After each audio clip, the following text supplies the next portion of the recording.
Hey, it's At the Rough Country. Today we're going to be installing our UTV cab heater on a Polaris Ranger XP1000. Let's check out the kit. It's got everything you need, starting with the heater, heater ducting, heater hose, all the necessary hardware needed for the install with an optional ball valve, vents specifically for the Ranger model, as well as a full complete harness specifically for the Ranger setup. All UTV make and model that we offer heaters for has a very similar installation process across the board, with the biggest difference being the vent style and vent location. Let's get started by removing the hood, the center panel components, and the top dash. We're going to cut an opening in one of the factory cutouts and install a rocker switch.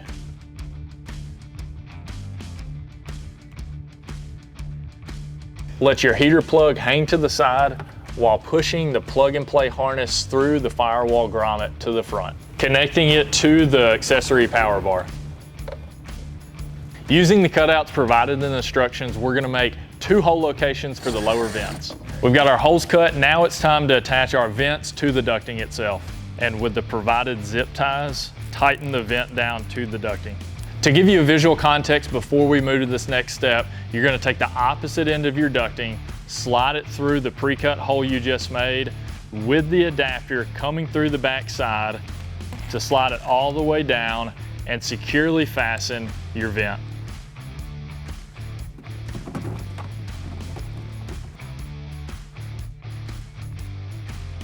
It's tight quarters getting your ducting and your adapter onto the vents, but just make sure that you get those adapters tightly secured as you push that vent in.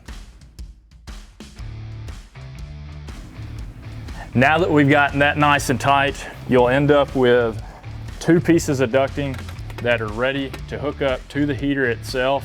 Now let's move and start cutting the slots for the defrost vents.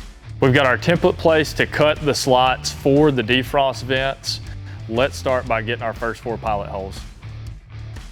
With our 4 pilot holes in, we're going to cut from the edge of each hole connecting the dots. With our slot cut, we're going to drop in the top half of our vent so we can snugly secure it to the bottom section of the vent. In order to make this happen, make a notch on each side with a drill bit to utilize the provided screws for the vents, just like this. Now let's get the ducting attached to the bottom of the defrost vent. That way we can tie everything together once we get the heater installed, which is our next step. Moving on, let's make 2 1-inch holes on the passenger side firewall for our rubber grommets that the heater hose will pass through. Run your heater hose through the rubber grommets. Now you're going to have to do whatever you need to do to get this heater core in and to the placement it needs to be. So whether you need to take off an additional piece of the dash or the storage compartment like we're doing here, then go for it. With the provided self-tapping screws, mount your heater box onto the factory frame rail. Then connect and tighten down those hose clamps. Go ahead and make your electrical connection now because you're fixing to have all of your ductwork in the way. Now that we've got our defrost vents and our ducting installed to the top dash, we're going to get the ducting connected to the heater core and the dash installed back onto the machine.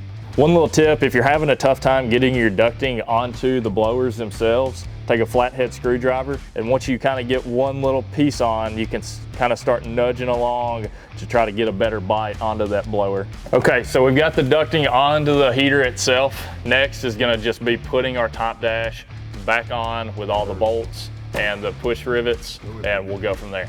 We're going to have to remove a little bit of the dash bar in order to make our defrost vents fit. So we're going to take our paint pen, make our marks on the dash bar, remove our staged top dash, and then make the cuts. We've got our top dash and compartments reinstalled. We're going to remove our front and rear center floor pans so we can run our heater hoses to the back. We've got our front and rear floor pans removed. We're going to run our heater hoses through the tunnel.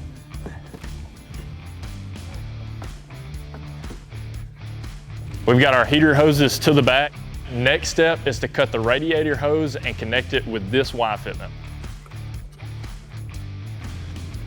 Make sure you point your Y fitting into a safe location to where your heater hose won't get burned or chafed. Now that we've got our Y fitting installed, we're gonna cut our heater hose to length and attach it to the fitting.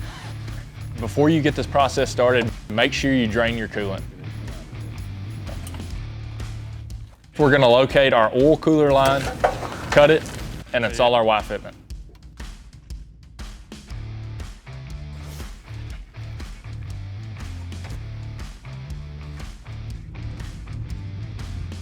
The kit does come with an optional ball valve so you can control coolant flow to your heater core in the summer months. We've got our heater hoses connected to the engine. Now let's reinstall our panels.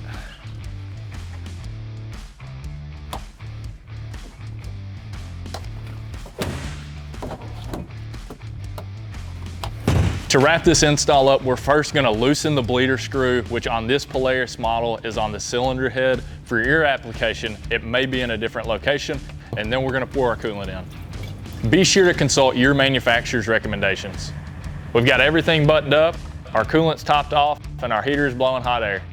A warm cab makes all the difference in outdoors and off-road experiences. We have heating systems for many different makes and models. Find yours today at roughcountry.com.